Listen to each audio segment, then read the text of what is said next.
Welcome back to the Bullet Hole Podcast. I'm Lyle Cadell, Media Manager here at the Bullet Hole. And today, it's brought to you all by Custom Built Firearms Manufacturing right here at the Bullet Hole campus. We have our entire line of ARs, and of course, it's always custom built for life. Today, we're going to discuss something that is a hot topic, and I got some great guests with me today. To my right, if you're watching this on YouTube, to my right is Chris Hodgdon, and representing Hodgdon Powder. Yeah, nice to see you. Thanks for having me on today. Yeah, good to have you, Chris. And our owner, of course, Jim Anderson over here. Yeah. He's here. representing the retail world. Absolutely. So, and then by phone, we have a special guest too, Joel Hodgdon, who is works for Remington Ammunition. Joel, are you there? I am. Hey, Lyle. Hey, everybody. Thanks for having me on as well. Good to have you, man. And so we're going to discuss kind of where's the ammo situation and all this type of thing. We're living in an ammo apocalypse, and kind of discuss it from a retail perspective, from a supply perspective, as well as ammo directly perspective from Joel. So just kind of start with you, Jim, kind of on the retail side. Are you seeing a slowdown or an increase, or where are we at right now kind of on the retail end? Well, right now, what we're seeing is it's kind of it looks like a tornado took it and mixed it up and threw it out on the ground. It's there's a couple of different markets we've been seeing through this last year form up. One's been directly from the manufacturers, like Remington and Winchester and Federal, that they've been working under a lot of their older programs, their older pricing structures, their supply lines with brass and lead and powder and all that kind of stuff, and probably working a lot under previous contracts. So for the longest time, the pricing was staying somewhat stable there, and it was increasing incrementally, a little bit each month as we went. We kept seeing, new price updates and everything like that, and some of that had to reflect with the market, but then that also was reflecting with increased costs on the commodities. Mm-hmm.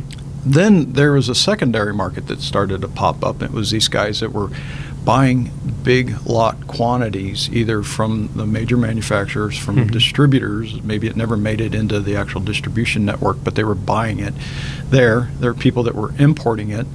There was just all of this secondary market that was forming up. And some of that ammo would change hands maybe once, twice, 3 times before it actually hit the retail market. So in each time, people were taking a swipe at it.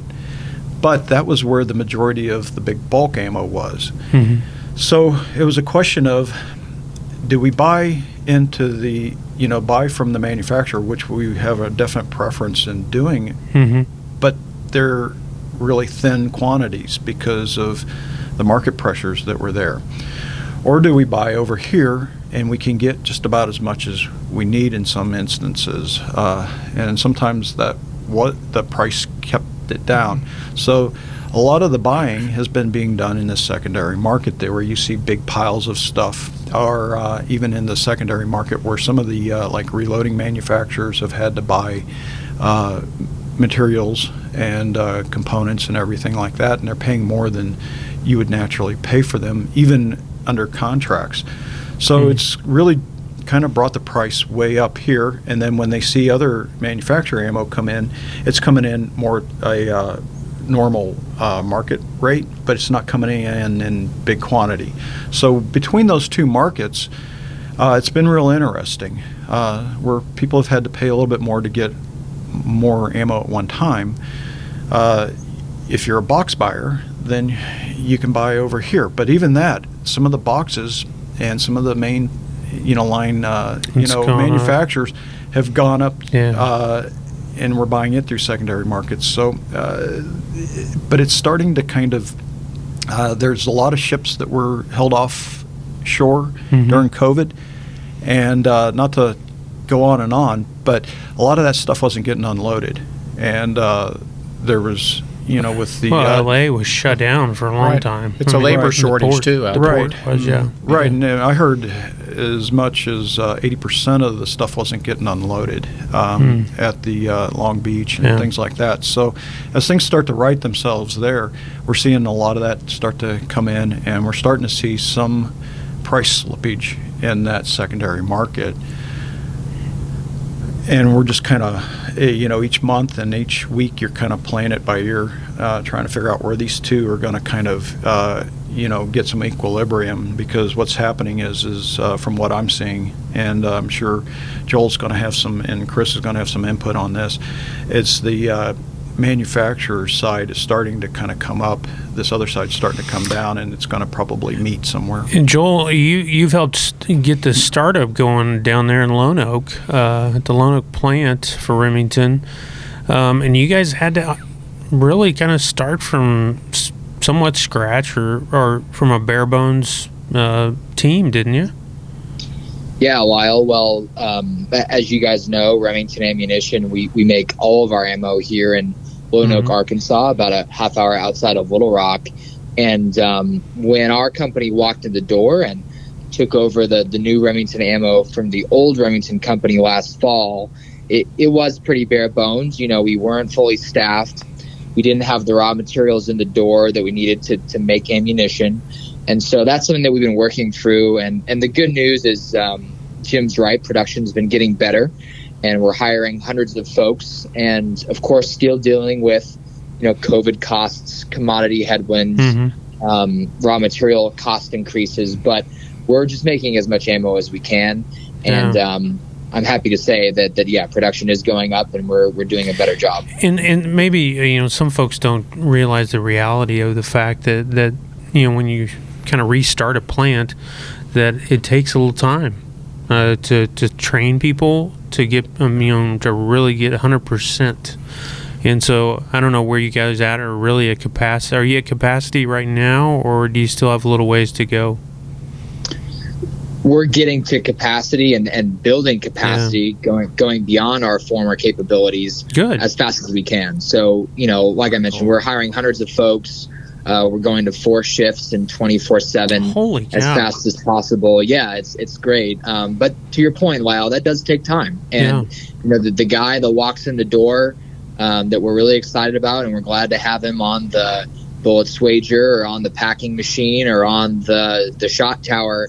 He's not going to be as efficient day one as he is 6 months in, a year in. And so we're working through that, and we're making more and more. And I know that the pressures upon you guys, you also sort of represent Vista in a way, because you're under the umbrella. Vista, of course, owns Federal and Spear and CCI and all that. They're all feeling the pinch as well, I'm quite sure. And you could, you work with that team, that just everybody's at 100% capacity. And I think, correct me if I'm wrong, that I've heard 2 years worth of orders in 1 year. Is that right? There's a huge backlog of ammo orders for every ammunition manufacturer, to say the least. And, I would point that back to demand. So if you think about it, guys, the good news coming out of Nick's checks and coming out of the media says that we've had 10 million people pick up a handgun or a firearm for the first time over the last 18, 24 months. And so, that's not the guys like us or the folks listening to the podcast that probably have a few shotguns, a few handguns, a couple of rifles, and they're throwing a new gun in their closet. These are 10 million brand new people exercising their Second Amendment rights. And so if you think about, you have 10 million new people, everybody buys 2 50-round boxes of 9mm. Yep. I mean, that's a billion new rounds of demand that just wasn't there a couple of years ago. Incredible. So, well, you also have to think about, why are they buying all these new handguns these first time? And so you got the COVID hangover. You got civil unrest. You got the rhetoric coming from Washington, D.C., right? Anti-gun rhetoric. And also the big thing is the blue cities are are defunding the police. And so what are we supposed to do? Right. People are scared, yeah. Well, that's exactly what we've seen, too, because I know when they started the quarantines, we had people coming out of the woodwork that were the first-time gun owners, and you could see that. And we were filling up a lot of classes with that stuff, or with those people, excuse me. What we're finding is that a lot of it was somewhat concern. I don't know that it was absolute fear-based, but they were concerned, and they were concerned enough to where they wanted to be proactive to be able to, take care of their families. And they know that if you don't have police that can show up in a moment's notice, that you may have to take care of yourself. And the police are telling them that. They're telling them, buy guns, because we may not be able to get there fast enough.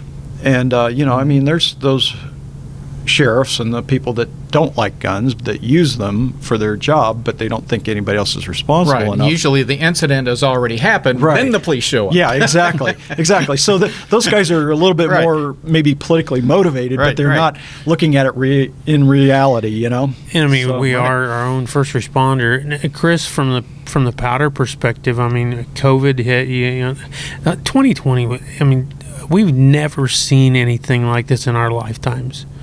It is demand, and I like to tell everyone about 2019 we shipped X, right? And so in 2020 we shipped 5 times what we did in 2019. Wow. That's incredible. And it still is nowhere near meeting the demand, and it's still continuing on into 2021. So you look at all the ammo manufacturers. The one thing I know that Vista doesn't do is actually, they do have Alliant powders, but that doesn't supply all their needs. But all of the ammunition companies, they need powder, right? And that's the one thing they don't make internally.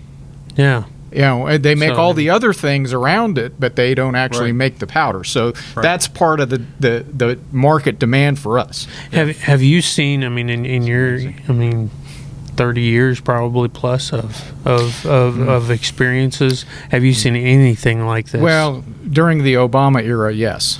Really? Yes, we were. Yes, the demand was similar, but really since COVID started in March of 2020. It's been significantly more than during the Obama era. But we are in a position to where we are a lot more efficient. We've been through it before, and so our guys and gals that are making powder and shipping powder, they're used to it. And we're working a lot more hours, and we're doing everything possible that we can to get the powder orders out the door. We are limited by how much we can actually manufacture, like everybody else. And some of it's imported as well. Is that correct? Right. Too. So in that area, COVID has affected the component price, for ammo, and then also for you guys. It's shut down those things sometimes. Yes, sir. Go ahead. Just one thing I would weigh in that we've seen recently that's a little bit different than the surge in the Obama years. We touched on this a little bit earlier in our conversation, but some of what our market research and statistics are showing us is that these new buyers during the Obama surge. It was really guys like us, gals like us that are going out and adding another firearm, another case of ammo to your collection. Well, one thing that we've seen is that I think 40% of these new gun buyers are women, which is statistically pretty significant. Yeah, that's that's interesting. It is. And a big proportion of the new gun buyers as well are people of color, minorities, and folks that, again, in the past didn't typically embrace the Second Amendment and buy a lot of guns, and so I see a lot of future for the Second Amendment, for the hunting and shooting sport worlds, because we're going to become a little more diverse and kind of grow that way. And so I think that is exciting. Let me add one other little thing in there. Yeah. Okay, nobody's totally identifying themselves as such, but we saw a lot of people that would be a little bit more on the more liberal side of the spectrum that you can understand just by the way they were talking and the way that, and even their zip code or addresses and things like that, that you're like, wow, this is awesome, because they're seeing things in a new light. They're seeing things from a perspective of safety, security, and then also that bridges into possibly wanting to get involved in, once they start shooting, they're like, wow, I really like this. And I can tell you, we've had a lot of new gun buyer classes, and some of them are all made up of women, and when they take it, they start shooting, and we start them out typically like with a 22. But I can't tell you how many within that one class deal want to upgrade into go all the way to a 9mm, and they're like, this is very empowering. This is very exciting. I enjoy this more than I ever thought I would. And they are taking other classes. They're looking at it in a different light than they were previously. So a lot of times the best way to let somebody that maybe even be anti-gun have a broader perspective is to allow them to shoot one. Yeah, the liberals talk about the woke culture. Maybe this is the firearms woke culture. Yeah, exactly. They're woking up. Joel, are you guys, as far as hunting season goes, coming up here for, well, I say hunting season coming up, but it is for us here in the Midwest and for out in the West, it's gearing up.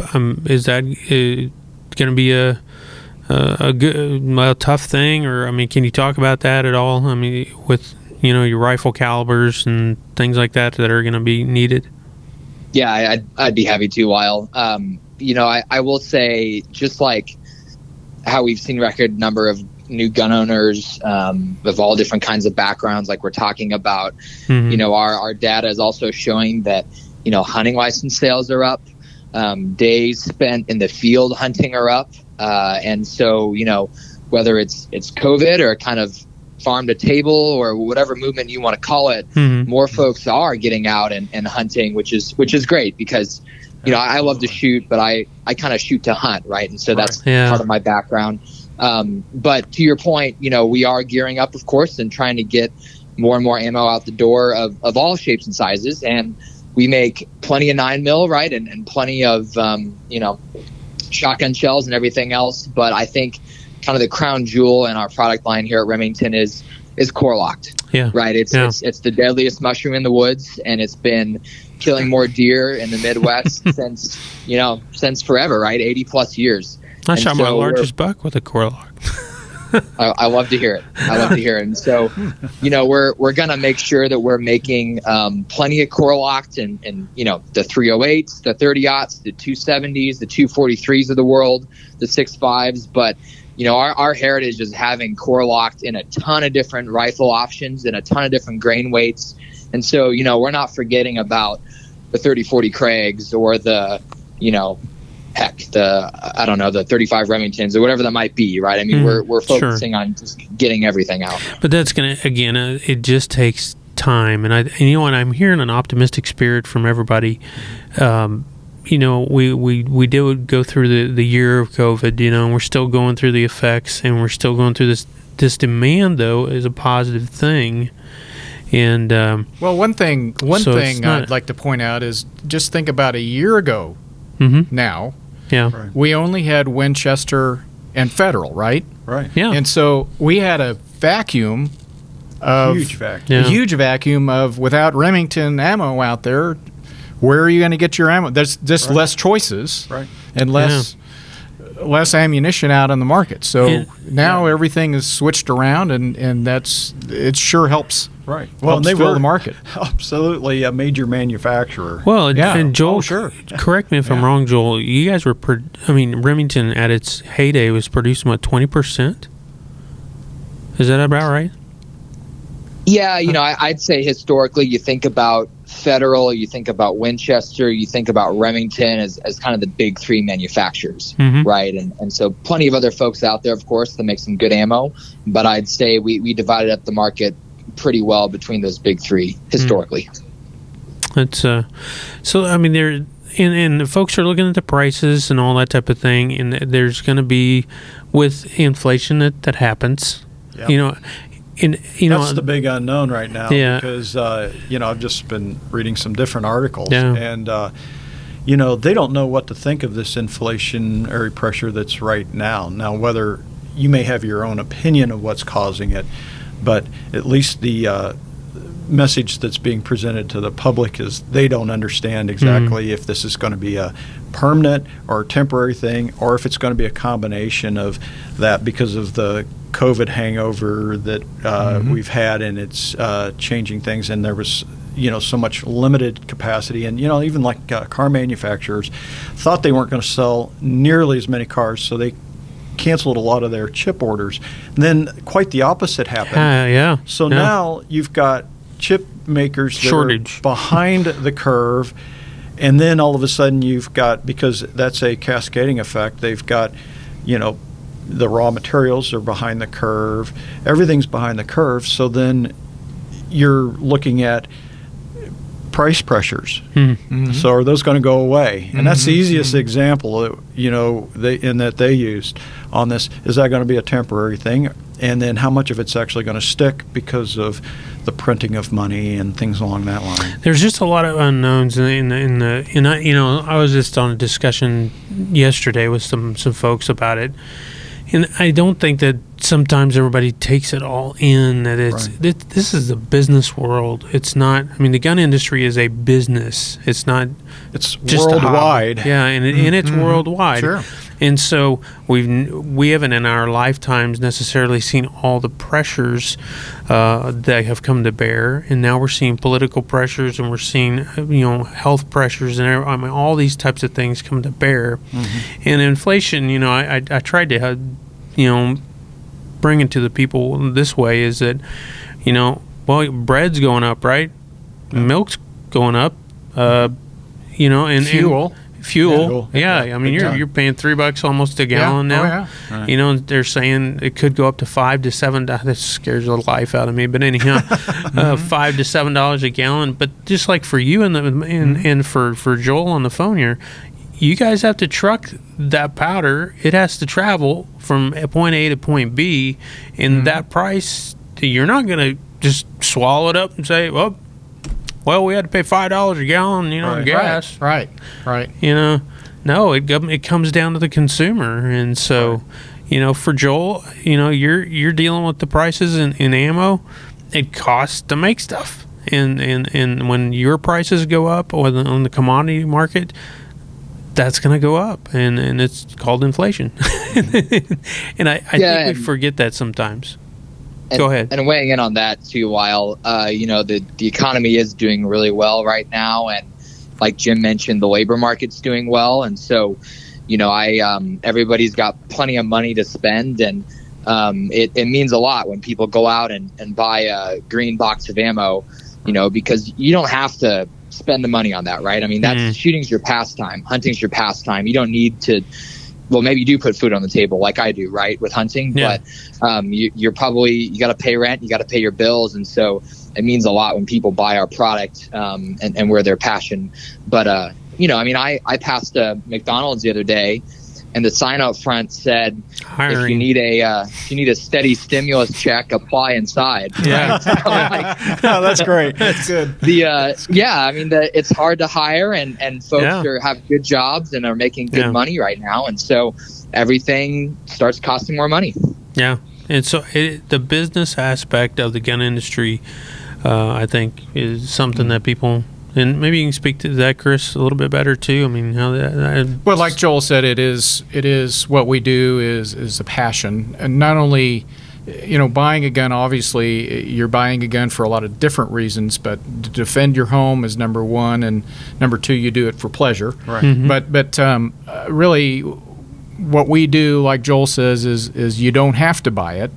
But it is something that you take great pleasure in, especially, on my side of it, for reloading. To me, it's such a magical thing that happens when you go out and you get all the components together. You get several different bullets, several different types of primers, brass, etc. But you sit down and you look at the recipes and you come up with your load, and you have 3 or 4 of them. You go out to the range, you see what happens on the target, and you get it down to one special load for that particular firearm. Cool. Then you go out and you're hunting, and you pull the trigger. Everything's perfect setup, and you take the animal. It's a magical experience. To me. It's almost a religious experience. I agree. It's so exciting to me to see it happen before your eyes. And my grandpa, he reloaded religiously, and my dad did too. And that was back in the day when he went down and got wheel weights from the tire shop. And literally melted it down. I mean, we still have the molds to do it, and they just love to shoot. Oh, so it was just a matter of inexpensive, right? You talk about the magical part of it. And Grandpa liked to play around, and so he would play just like any reloader does. And there's things that are in the manual, and then there's things that are in his manual, things I don't want to hear about. Right? So Grandpa would play around a little bit, and there, man, I mean, you think back to the Elmer Keiths and the Bill Jordans, and I mean the P.O. Ackley. Oh yeah, gosh. I mean these dudes, they pushed the limit. They played around. And today, there's guys still today that are hardcore reloaders, man, and they're putting, I mean, they're getting their 6.5 or their 6 mil, which is real hot right now, and they're really trying to dial it in. And we were talking off air about, maybe some thinking of some different powders that are available. Yeah, and a lot of times you're going out to your favorite store like the Bullet Hole, and you're walking into the store, and maybe you don't see a can of Varget, and you go, darn it, and but you do see a can of maybe IMR 4064, and you go, it says in my recipe book that there's a lot of similar loads that I can load with Varget with 4064, and said, so that might be a really good option. You look at powders like H4895 and IMR 4895, and they load everything from the 17 Remington clear up to the 454. I'll be doggone, wow. 454 Winchester. I mean, so you have to do a little bit more creative purchasing and look in your reloading manual. Actually, you can go online at Hodgdon.com and look in our reloading data center. There's every kind of cartridge and load available there, and so you may want to look at that first before you go out to the Bullet Hole and buy your powder. So there's a lot of options, maybe different options than your favorite. Yeah. Well, so it can, sometimes the lack of stuff can actually spawn a little bit of creativity and solutions. Which you end up stumbling into something that you hadn't really thought about before. Right. So, and then make it work. And it actually gives you a bigger picture of reloading, of what you're doing, than just doing the same thing over and over again, but getting in the manuals and digging around. And that's the whole joy of it. And you become more of an expert. Yeah. So it's exactly. Necessity is the mother of all inventions. But Joel, kind of wrapping it up a little bit here, from your perspective down there, what could you give us, man? I mean, just as an over 10,000 foot view, and for folks to get their teeth into right now from Remington. We're hiring. So if you want a permanent stimulus check, that's right, and you live in Little Rock, or Lone Oak, or surrounding area. That's right. Well, and in all serious, guys, I grew up shooting Big Green, and I think a lot of us grew up with, an 870 or an 1100 or a 700, and we grew up with our core locked or our hypersonic bonded or whatever it is, right? And so to me, it's really cool to see this big American ammunition brand rising from up ashes. We're the Rocky Balboa, we're the Phoenix these days, and it's really cool to see the plant come back and up to life and making American ammo. So I'm hopeful. I'm an optimist by nature, but I've seen all the hard work that we're doing down here, and I know that the Hodgdon folks in Kansas are working hard, and heck, our friendly competition, the Winchesters and the Hornets and all those folks are working hard too. And so we haven't forgotten about the reloader. I know we're making plenty of components, plenty of primers and wads and shot and everything else. That's music to people's ears. Yes, that's good to hear. Yes. Yeah, I'm a reloader too, and it frustrates me, honestly, to not be able to find what I want or to find my varget sometimes.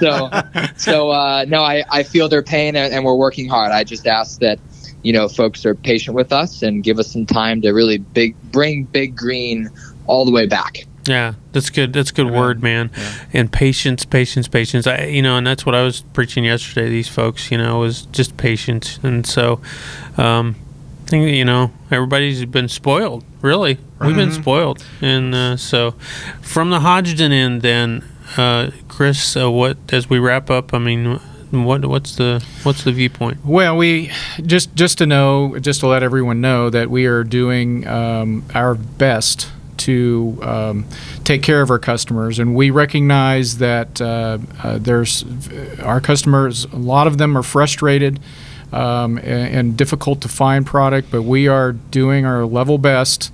Our warehouse is not full; it's empty. And as soon as we can get it manufactured, packaged up, and out of there, that's what we're doing. So we recognize that everyone is needing certain powders and has a passion for reloading, but we're doing our best to fulfill those passions as quickly as possible. Very good to hear. And of course, here at the Bullet Hole, we have an optimistic viewpoint too, and you can share that with us, Jim. We do. A lot of what we want people to understand is that whatever you're seeing on the floor is that we're not taking everything we have an opportunity to buy. We're trying to take everybody into account with pricing structures, things that are coming out, and we're looking for value purchases because we're in a dynamic pricing structure right now. You're seeing, like we talked about earlier, a couple of different price levels. So it's like if you see something that doesn't make sense, it's because it doesn't make sense. And we're trying to do our best to keep the costs down and keep the volume up to where if you're shooting and you're practicing and you're getting out and training, that the ammo is available and that we can do it. And we're trying to do it as a more and more reasonable cost as this thing kind of starts to settle itself out, and keep you supplied. And we'll continue to be your best advocate because we care and we want to be able to be even just on the retail side, you want to be very competitive as much as possible. So, and remember this, it's like gasoline. The gasoline station that just, if you're in a declining market that is emptying out and they're putting on the new price and it's a little bit lower and the other guy is still a little bit higher, it's because he's still got some old gas. So you're going to see this not just either at the Bullet Hole, but you're going to see it at other retail establishments, other gun dealers, all this other stuff while this thing kind of settles out. So hang in there. And I guess the best advice, and you may laugh at this, but to not be, you got to be price conscious, but not be as price conscious right now while it's starting to kind of settle out, because it will eventually get to a point where you feel like it's a good value. Yeah, good. So Joel, great to have you with us, man. As always, we really appreciate you. I appreciate you as a friend, man. And all the best to you and your missus down there in Arkansas as you endure the heat of Arkansas coming up. How can folks follow Remington Ammunition? Yeah, well, likewise, Lyle, I appreciate you guys having me on, and Jim, Dad, always good talking with you guys as well. We'll do it again, but I'd say keep an eye on our website, folks. Just www.remington.com, and you can sign up for our e-newsletter there, and you'll be the first to hear about new products, product updates, availability, new swag coming out, whatever that might be. That's kind of the best source of news from Remington. Hey. And of course, we're on social media, Facebook, Instagram, YouTube, all the above. And if I can leave you guys a little teaser, we're going to be putting out a pretty cool new video here in the next couple of days. Cool. Keep your eyes peeled. Okay. Yeah. Well, and we are too, actually, but it's going to be coffee related. So, awesome. But that's always good. Yeah. Coffee's good. From HodgdonPowder.com, is it? Hodgdon.com. Hodgdon.com. I'm sorry. Well, and you have IMR, of course, Winchester, and Accurate.com. Okay. Too. Yeah, that's absolutely. So, and then to wrap up, just go to thebullethole.com, and you can find our training schedule there by going on all the way to the bottom of the page and clicking on the link there, or you can follow us on Instagram, Facebook, and all the socials as well. So it's always good to have you guys and to be able to sit down and chat. It's a privilege. And thank you, Lyle. This for is having me. You bet, absolutely. And this, there's a lot of history where we're sitting at right now, and I always want to respect that history. Absolutely. So too with the Hodgdon family. So, Joel, good luck to you, man, and stay as cool as you can down there in the swamps, man. Yeah, you got it. And hope good talking to you guys. I guess last thing I should add is I'm really excited because here in the next few days, Remington is back on the road, and we're doing our first big consumer show. Our first big event back. It's the Ducks Unlimited DUX event. Oh, very cool. Saw that on Outdoor Wire today. Yeah. That's right. That's right. At the Dallas Speedway. And I know lots of other hunting and shooting and gun companies will be down there too. And we're ready to be back post-COVID and seeing our friends and our customers. So, I don't know when this podcast goes out, but if folks are around Dallas the next few days, it'll go out this weekend, actually. So okay. All right. Well, hey, listen to the podcast and drive down there real quick. I'll be there. Awesome. Well, until next time, y'all, I appreciate everybody listening, and we do. Without you, we wouldn't have anybody to talk to, huh? We'd be sitting here talking to ourselves. But as the sign says behind us, protect, compete, and learn. That's what we go by right here at the Bullet Hole. And so until next time, stay safe. Come on down to the Bullet Hole. Check out Hodgdon Powder. Check out the Big Green in Remington. And have a great time. Enjoy the outdoors as well as keeping yourself safe. Take care.